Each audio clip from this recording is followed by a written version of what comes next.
street alone.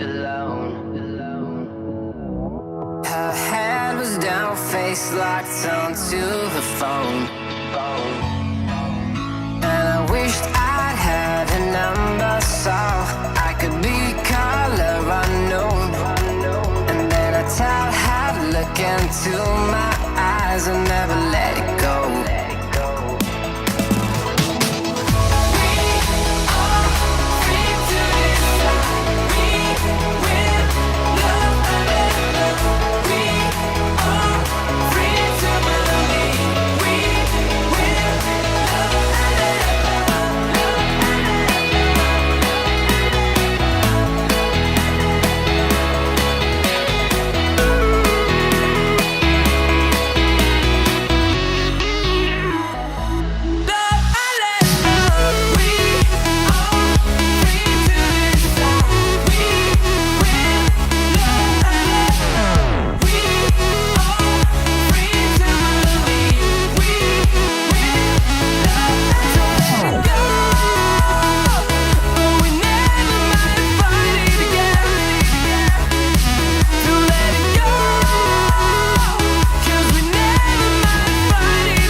I saw the guy that she was waiting for.